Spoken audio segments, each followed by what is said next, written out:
All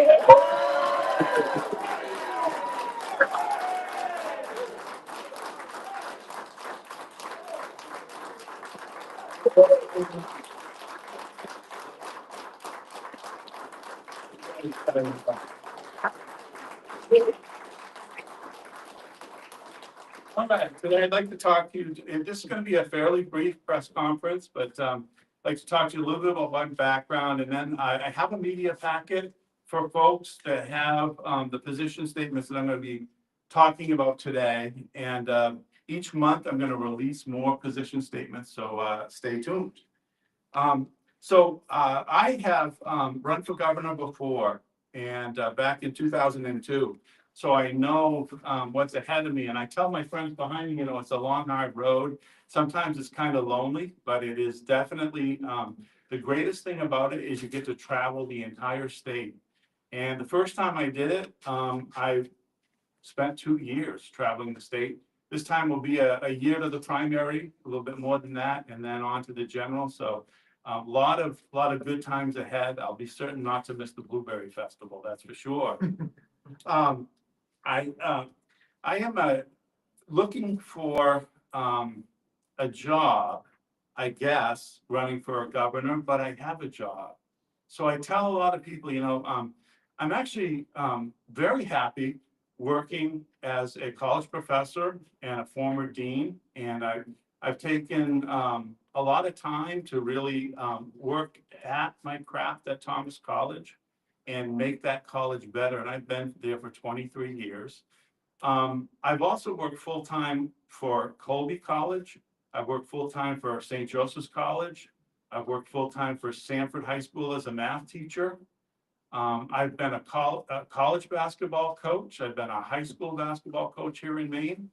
I've run hoop basketball camp in Casco as a director. I've run my own small book business. I've written 4 books. I've got 4 college degrees, including a PhD. And I've had 4 terms in the Senate and 2 in the House. I really feel like through all of this at the age of 64 that I'm ready to not just run, but to win. And it's worth winning. And the reason I say that is because we have to turn this state around. And what you'll notice, I think, most about my candidacy is that it really does take the state in a different direction than what we are currently doing. And I really enjoy and appreciate my role as a state senator, but I just want you to know that it's been tough the last couple of terms. Most of the time when I vote, things get turned down and I don't win the vote. And neither do my colleagues. And what I remember from the 1990s is a little bit more of a collegial atmosphere where the Republicans and the Democrats work together. And I think it's really important to state that I'll be pushing for that. One of the things that is in this press packet that I'll bring up now, just before I get started on issues, is that the veto power that the governor has is a really important piece of what the governor does. And I was fortunate enough to serve in the Maine House under John McKernan. And the one thing I loved about Governor McKernan is that he would always threaten the veto. In fact, he vetoed 100 pieces of legislation.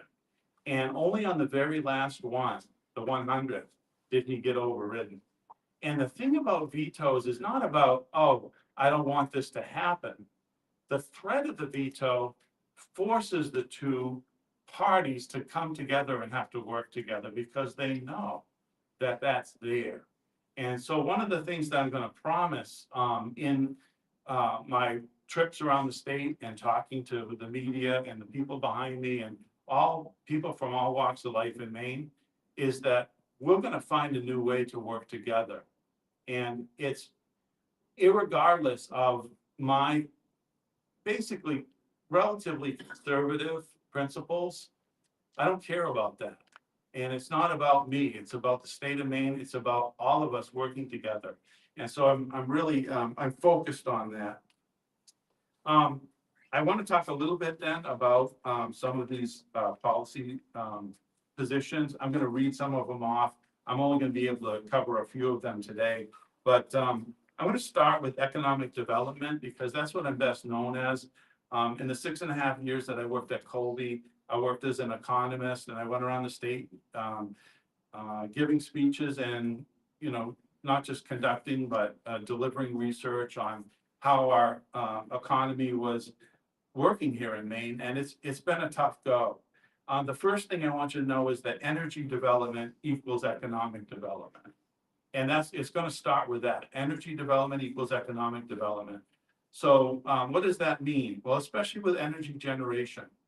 Right now, those that are in office are assuming that the only way to go is wind and solar.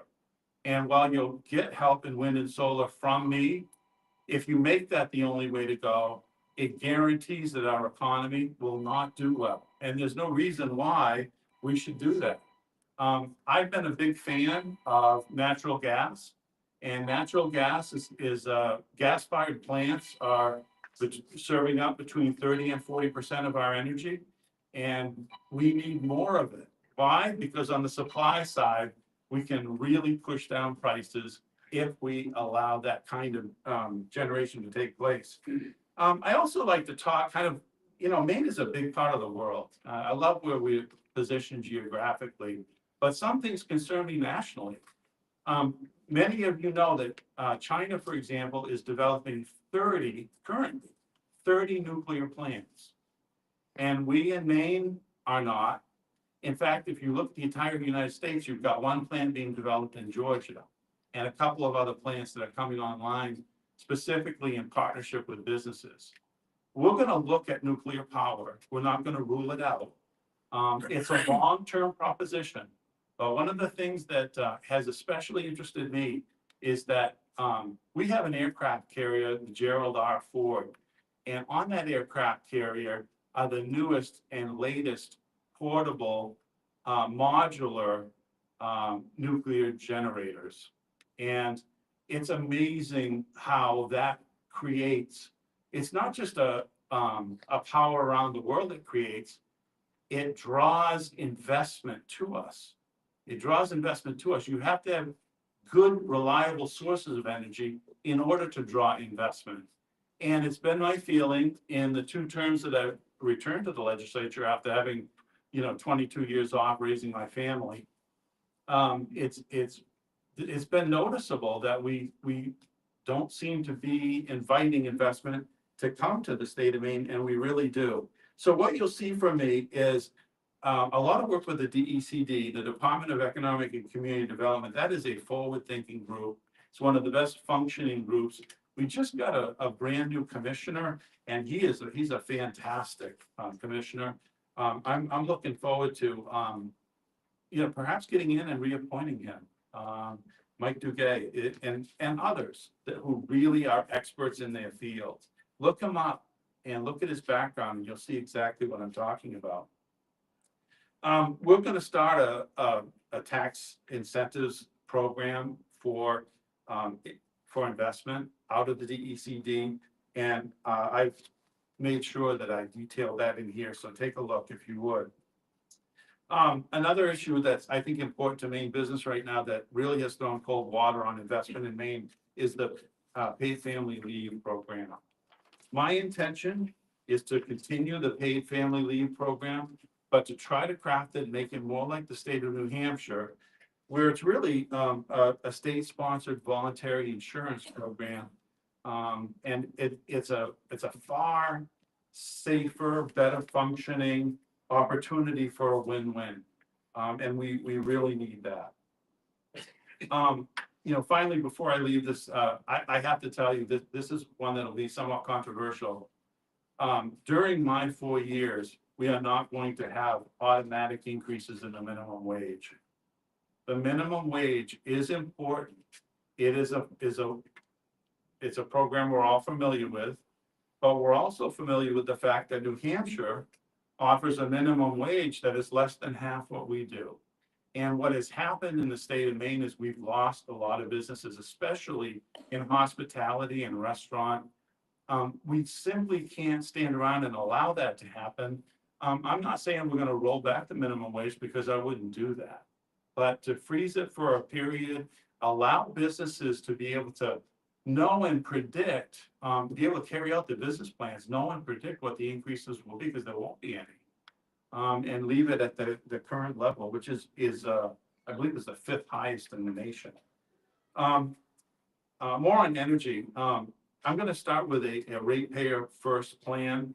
And that, I mentioned support for natural gas infrastructure and power generation in Maine. But we are no longer going to play favorites with, for example, the solar farms that are really all over the state. They're there. We have them. We can take advantage of them. But that program has to end because, unfortunately, in the contracts themselves, we are paying out-of-state developers twice the wholesale rate. We can't keep doing that. Main ratepayers are in a really difficult circumstance between all of the wide array of taxation that we have in the state, property taxes, sales taxes, income taxes, and one of the most onerous taxes in any of the states, our excise tax. Go buy a car and find out what happens to you. We need to start thinking a little bit more about taxpayers.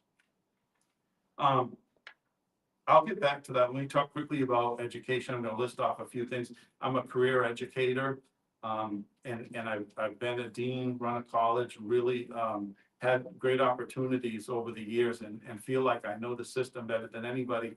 I wrote a book called Super U. It's the history and politics of the University of Maine system. And a lot of trustees will call me and ask for that book. I feel like I'm ready to help with education. And as you know, we've gone from, in the 1990s, when I was in the legislature as a young person, we've gone from one of the top 5 states in terms of scores on testing to the bottom 5 states. And that just can't continue. We need to take a look at that. So here are some things that I'm going to be supporting. We're going to contract with higher education institutions like the University of Maine and offer improved training programs for our teachers around the state. We're going to upgrade the State Board of Education. We're going to ask them to be tougher on the institutional approval process for higher education, particularly for teacher training. We're going to improve AI-enhanced analytical reasoning skills in Maine, and we are going to work on AI across the curriculum.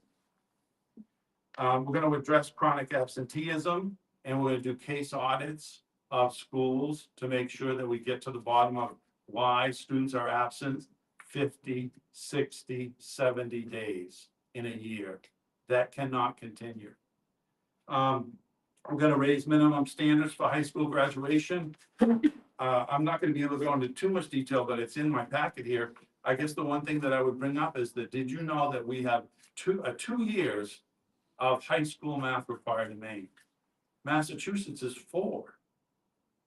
And I've been working hard on that issue. I think we're going to be able to raise it to 3 this year, because the bill that I introduced seems to be winding its way through the process. But we've got a lot more work to do there.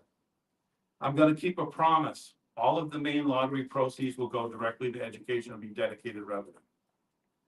That is what we were told. I realized it was a long time ago.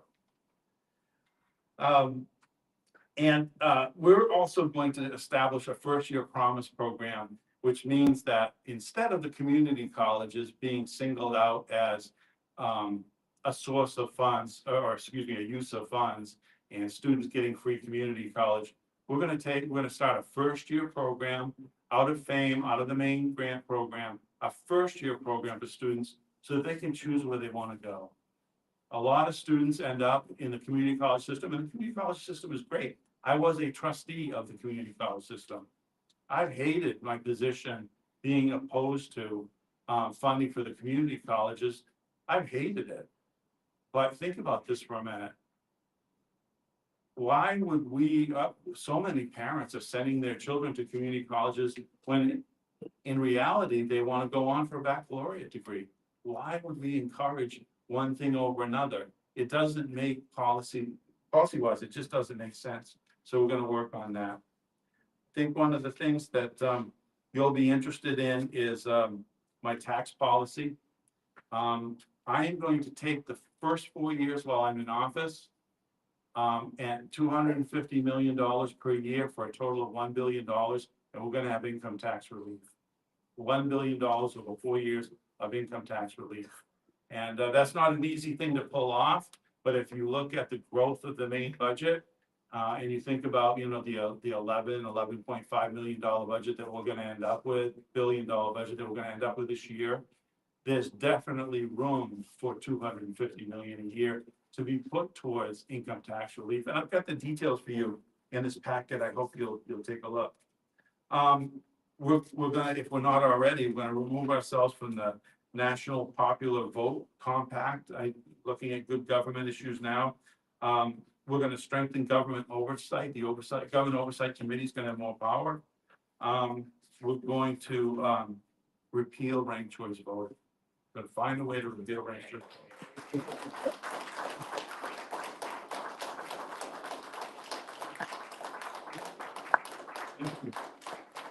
Thousands and thousands of Mainers complain about the fact that you need a strategy when you have to walk in and cast your vote, and that it's confusing and difficult, and it takes too long to count the votes. There's just a lot of reasons why. Good idea. I don't disagree with the fact that, you know, it's when you have a plurality, it is what it is. But I'm not afraid of that, and it's in the Maine Constitution that when you run for governor, you only need a plurality. I think it's implied that all of our races, because of that, should be a plurality. I'm going to start some programs to protect our outdoor heritage and our outdoor resources. Some of it may be a little bit offbeat and a little bit interesting, but we're going to have a covered bridge program. We're going to have, out of the DOT, we're going to have a covered bridge program. We're going to establish some covered bridges. We're going to improve shoreline access. We're going to work on bike paths and walking. And you may have seen this morning, while I'm talking to the news media, so you did see this morning, a story on how many people have lost their lives in the last year from being hit by cars. And, you know, when I think about my current district, includes the town of Sebago. If you go to the town of Sebago from here, what you see is a very two wide collars, very wide road, Route 114, turned into this. The narrowest, you can imagine where all the population is. It's just not safe. And I think that safety has to come first. So we're going to really work on that. While we continue to work on transportation related carbon emissions. I love hybrid. Transportation, there's a couple of issues that are different than maybe what you've seen in the legislature. I support cargo rail, and I also support passenger rail.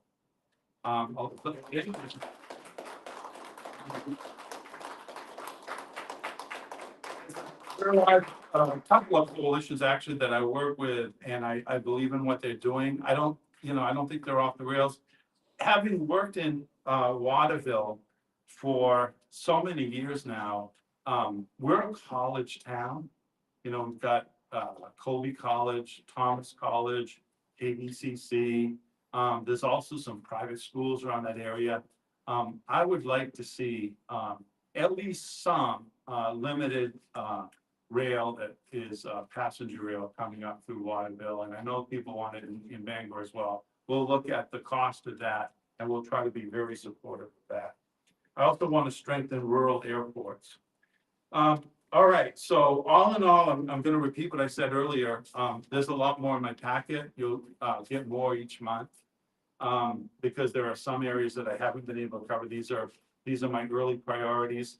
The most important thing is that I haven't said is that if there are tax increases this year, and you've seen all the proposals, you know, download taxes, and it looks like that may or may not go, but taxes to plug holes, we're going to really work on making sure that any tax that is added to this budget will be put toward, any of the revenue that comes from it will be put toward tax reduction in the future.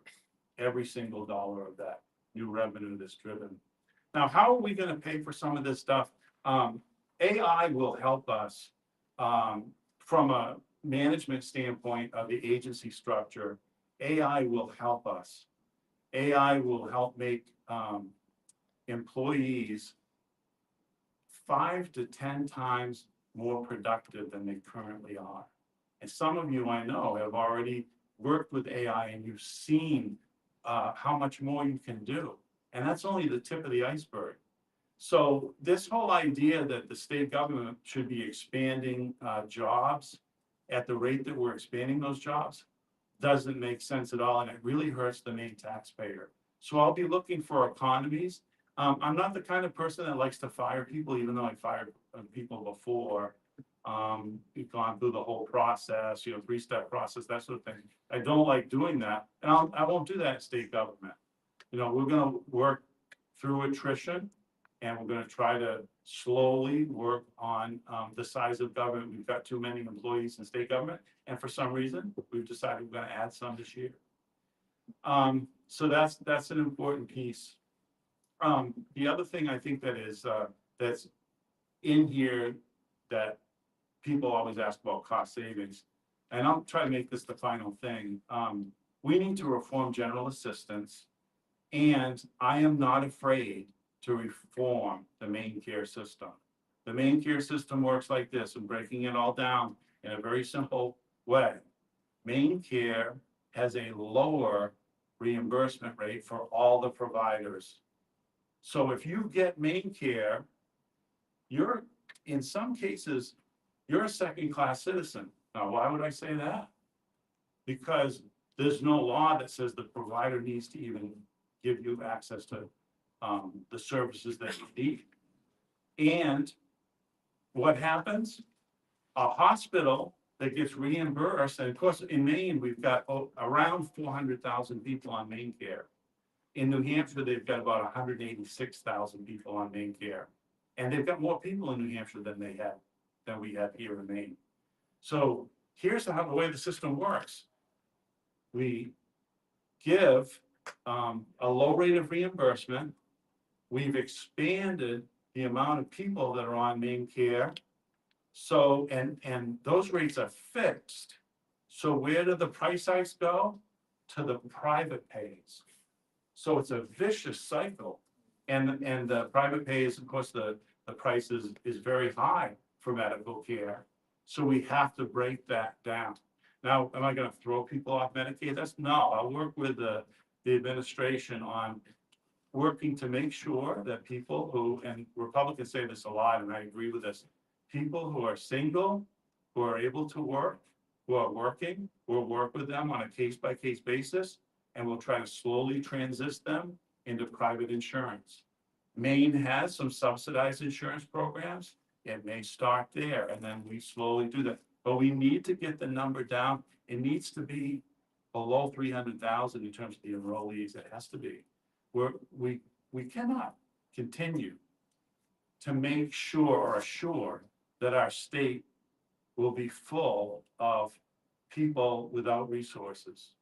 I can't imagine that. And for all that you hear from the president, this is the one thing that I'm going to say that's kind of like what President Trump has said. We are going to experience golden years here in the state of Maine. We're going to experience golden years. Right. Do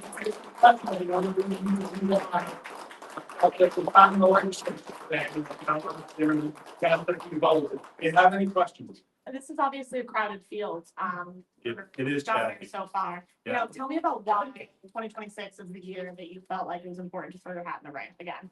I think just the general direction of government. That's really, I feel like I have the wherewithal and the combination of skills and just the policy decisions that I try to make are what Mainers want. And I think that they've become frustrated. They've grown frustrated with the current system. And I'm going to reach out to them. And I don't expect to be, popular among 100% of Mainers. But what I will tell them if they're considering me is that I'm going to take the long-term view. It's not going to be, well, today I'm going to, we're going to share a program with you and we're going to give you the support. Well, yeah, we might do that, but tomorrow we're going to make sure that you experience the joy that comes with working and being a part of the community, raising a family and owning a home. That you have to take a long-term view. So that's why, that is why. I think I can do that. And actually, I know I can do that. So you're running, sorry, Yes. you're running against some big names, Shannon Bellows, Troy Jackson. What can you bring to the table that they might not be able to bring? Well, the good thing is I'm only worried about one of them because there'll be a primary. And the primary this year is interesting, isn't it? Because we've got, people that are unenrolled can come in and pick up a Republican ballot if they want to, or a Democrat ballot. I think it'll be interesting to see what the effect of that is. But they're on the left, they've got quite an interesting group. A lot of them are quite a ways to the left. And now that we know that Jared Golden isn't running, because he's not quite a ways to the left, my concern is that there's too many people that are far to the left. And so I'm offering them something completely different. I'm offering them a different direction. I hope that answers your question. Are you quite a ways to the right, or are you the moderate candidate? Should voters think of you as the moderate Republican? I take each issue singularly, and sometimes I vote very conservatively on the Second Amendment. I believe in the ability of people to own guns and be able to hunt and fish and do the things that we've always done in the state of Maine and protect themselves as well. So I'm a big Second Amendment guy. That puts me a little bit conservative on that. But I honestly, if you look at my voting record in the legislature, there's lots of times when I don't think we have the corner on the market of ideas. So you'll see that I voted with Democrats on some education issues, on some human service issues, some issues that haven't made it through. One of the things I hate the most, I'm going to be honest with you, is that in Maine, if you're a senior and you haven't made plans for your property, and then you end up in a home, you're about to lose your property. Your family's about to lose it because you're gonna have to use that money to pay for the home that you've been put in. If you're in memory care, for example, and you haven't made those kind of arrangements, and a lot of Mainers haven't. So I've often, that's tends to be issue left the middle, and so I've tended to be there on that issue. I hope that answers your question. I don't mean to be ambivalent about it all. It's really important. But I have a long record. I think you'll be able to find that. And what are your views on Maine's abortion laws right now? Okay.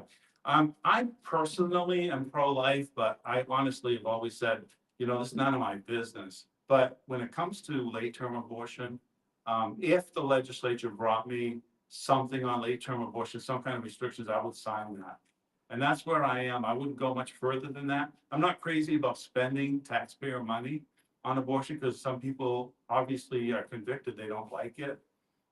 But a ban of all abortion in Maine, I wish I could say that I supported that, but what I'd rather do instead is tell people, I'm working on family, I'm working on faith. Go see your pastor, go see your priest, go see your counselor, get help. I want to be helpful to people that are in need. Obviously, to get to the general election, you need to win the Republican primary. As Yeah. you just kind of said, you're issue by issue. How will you get some of those like really red Republicans to vote for you in the primary?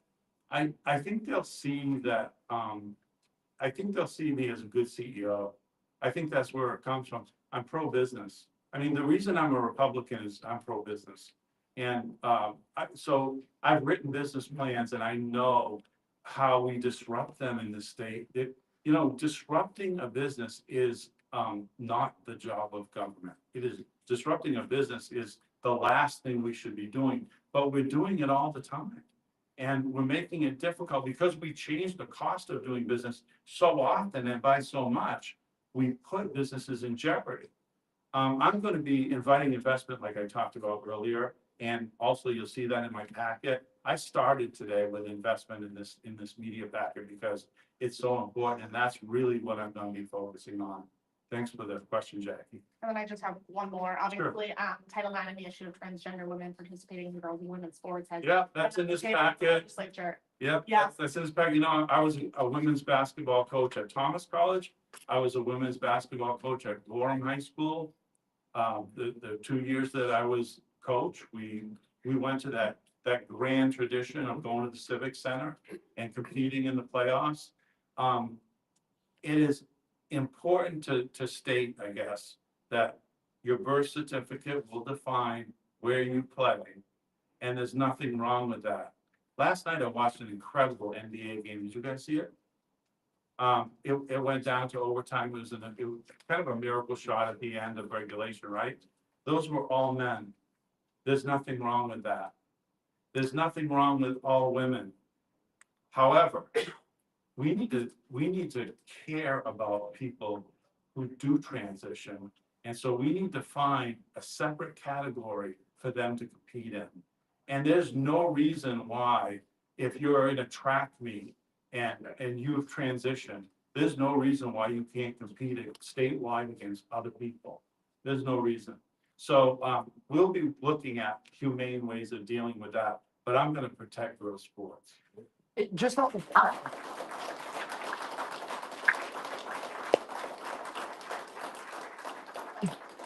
and just off of Jackie's question, what do you make of the Trump administration's actions towards Maine surrounding Title IX, whether it is freezing funds to the USDA, that suit was settled, or suing the Maine Department of Education? Yeah, I think that our governor has kind of made it clear that she's not really willing to work with President Trump. And so what you're going to get from me is somebody that's willing to work with him.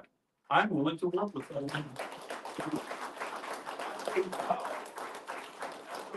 We'll be dropping some lawsuits, and we will be dropping some lawsuits, and we will be working to bring more help to Maine. And why wouldn't we want to do that? We currently anyway have Susan Collins in a position where, you know, we can bring some resources to the table, and we really need to do that. Maine is one of the smallest states in the nation.